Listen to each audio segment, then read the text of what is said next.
자, 이제 각성 불안의 이론을 하나씩 이제 봅시다. 운동 종목이나 또는 기술이나 또 선수에 따라서 이건 다 다르게 적용해야 됩니다.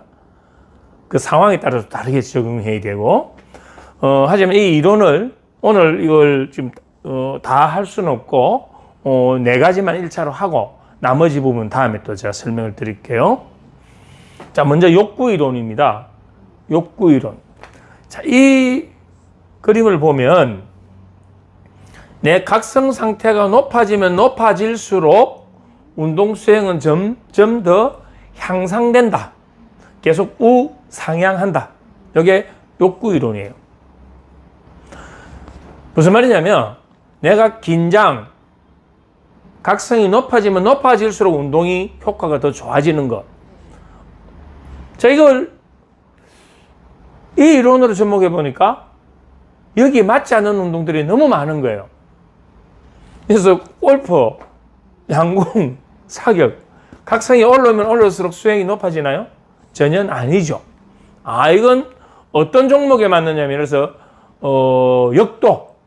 역도 같은 경우는 최대한 각성을 높이면 높일수록 수행이 높아진다. 또는 운동 종목 중에서 특정 기술을 완벽하게 할 때 아주 많은 높은 에너지가 요구될 때, 그때는 각성을 높여서 수행을 올린다.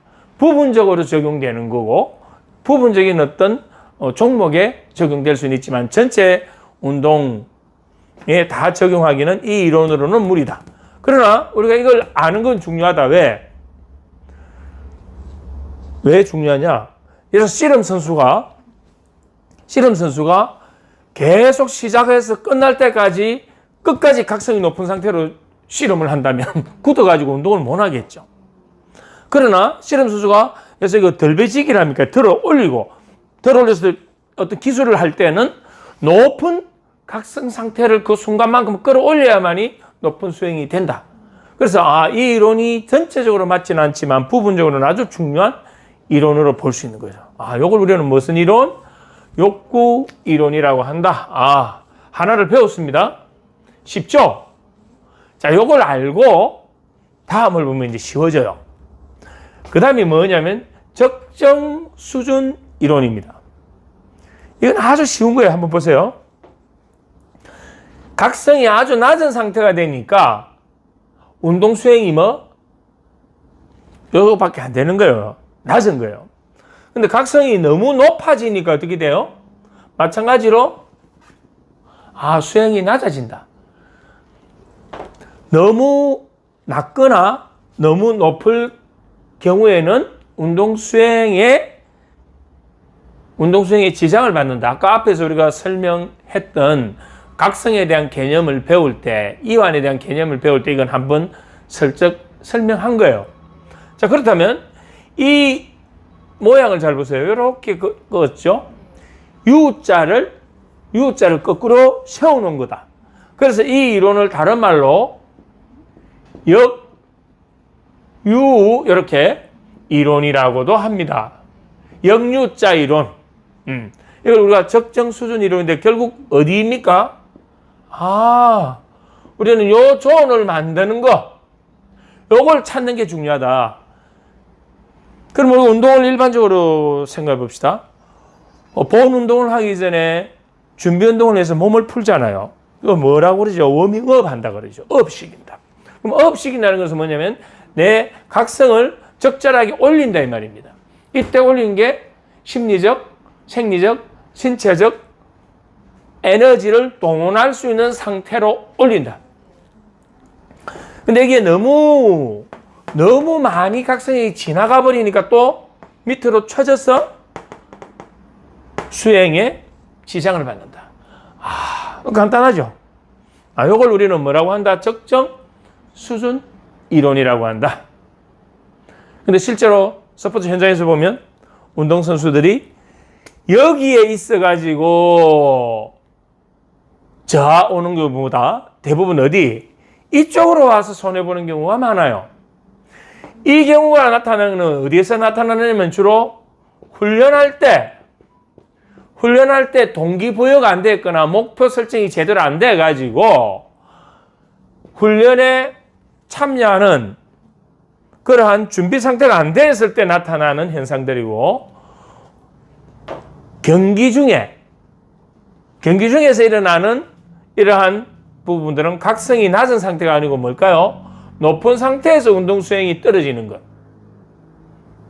그래서 우리는 이 상태, 적정 수준의 각성을 유지하기 위해서 끊임없이 뭘 할까요? 운동 기술을, 동작을, 전술을 계속 반복시켜서 과훈련을 시키죠.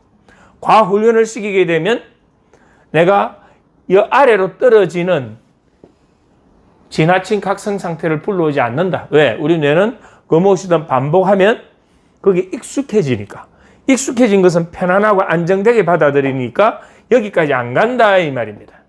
또 여기까지 안 가기 위해서 무의식적인 부분에 안정감, 또 기저선을 안정시키기 위해서 호흡 훈련이나 입안 훈련을 시키는 것도 전부 다 여기를 유지하기 위한 거다. 이제 이해가 됐나요? 그럼 이 두 개가 이렇게 이제 다 끝난 거예요. 코치뿐 아니에요. 운동선수도 이걸 본인이 알아야 돼요. 이 이론을 알아야만이, 내 상태가 지금 이거구나. 그렇다면 여기에 내가 여기 있구나. 그럼 내가 이걸 유지하기 위해서 내가 어떤 훈련을 어떻게 해야 되는가. 이 이론을 알아야 된다 이 말입니다. 자, 다음을 넘어가 볼게요. 최적 수행 지역 이론이다. 이건 뭐 말이냐면, 자 보세요.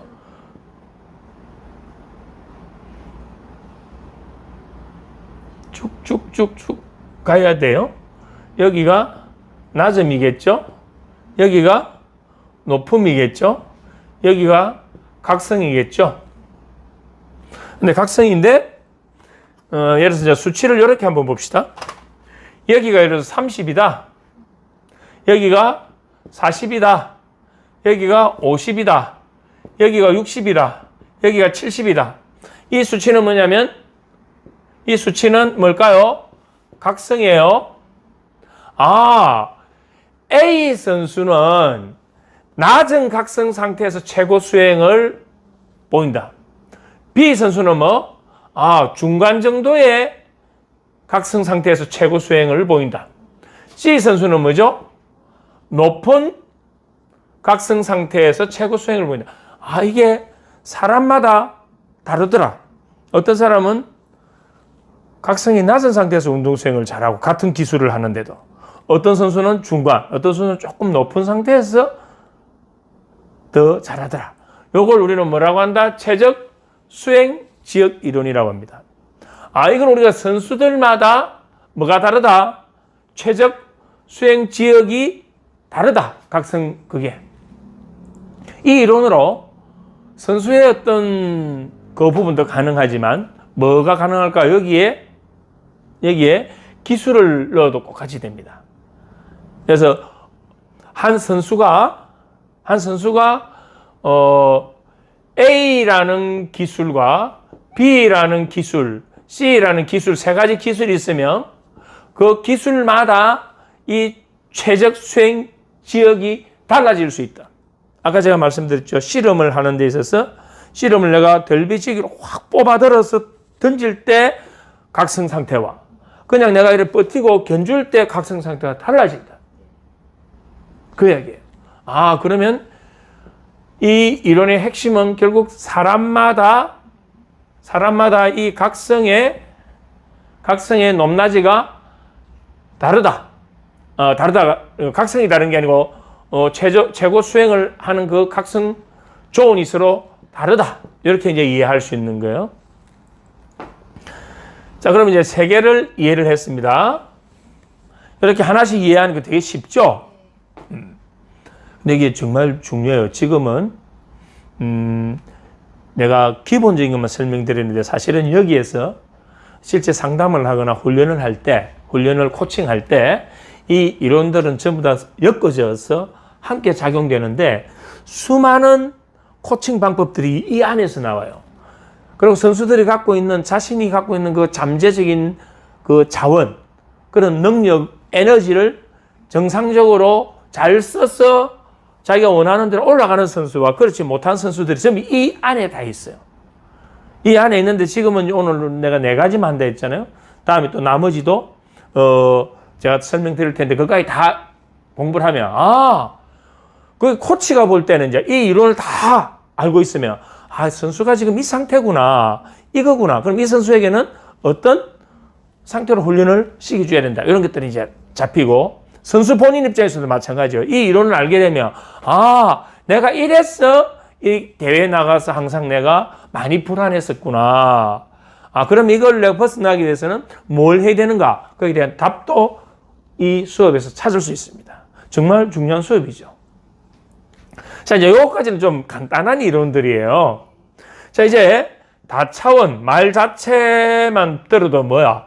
차원이 하나가 아니다라고 설명하고 있는 거예요. 자, 보세요. 요 바가지를 거꾸로 씌워놓은 U자를 뒤집어 놓은 요 하나만 보면 왼쪽에 적정 수준 이론과 똑같은 거예요. 근데 뭐가 하나 있나요? 짝대기가 이렇게 쭉 꺼져 있다 이 말입니다. 그럼 이걸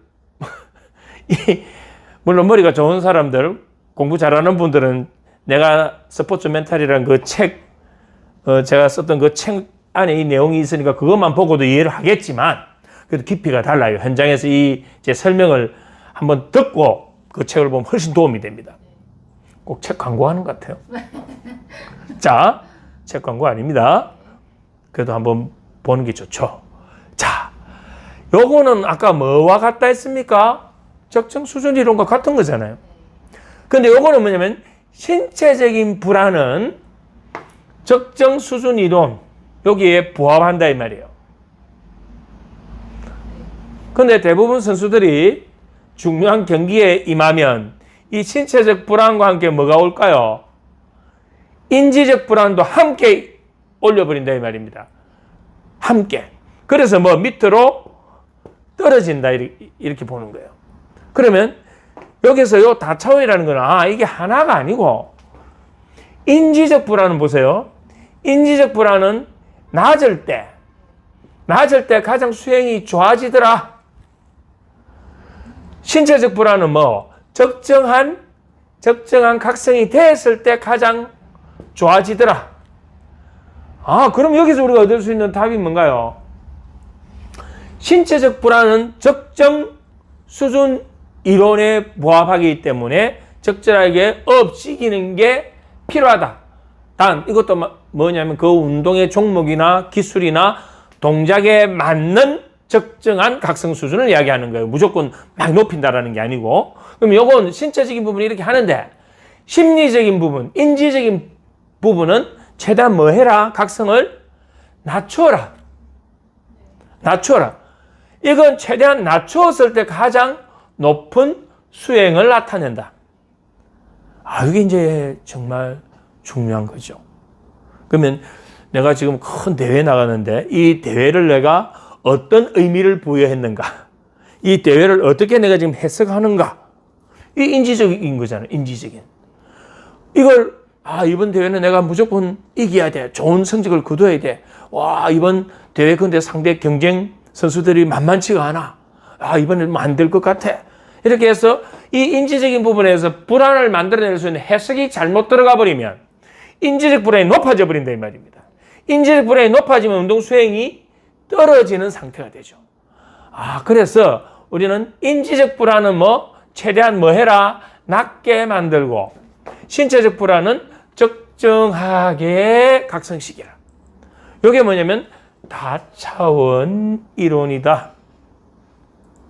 그러면 우리는 결국은 운동선수들에게 신체적인 훈련을 반복하고 기술을 반복하는 것은 신체적인 이 각성 상태를 적정하게 유지하기 위한 훈련이에요. 그리고 이 훈련을 반복함으로 해서 선수들은 그 반복에 의해서 인지적 불안 수준이 낮아집니다. 운동을 과하게 계속 반복을 하게 되면. 그럼에도 불구하고 선수들이 갖고 있는 개인적 성격 특성이나 과거에 만약에 부정적 경험 이런 것들 부정적 정서가 있다면 그 선수들은 그 선수들은 나중에 뒤에서 배우는 우리가 그 경기장에 가서 느끼는 불안을 상태 불안이라고 해요. 근데 자기 성격적 특성에 의해서 그 불안을 크게 느끼고 작게 느끼는 경우에 있는 걸 우리가 특성 불안이라고 한다 이 말입니다. 그러면 이 특성 불안이 높은 선수들은 같은 경기장에 들어갔는데 뭐 인지적 불안 수준을 아주 높여버리는 거예요. 그럼 이런 선수들에게는 별도의 뭐를 쓰게 될까요? 이런 신체적인 훈련을 반복하고 기술을 반복하는 것도 중요해요. 그와 더불어 멘탈 훈련을 별도로 프로그램을 적용시켜줘야 여기서 벗어날 수 있다. 여기서. 중요한 거죠.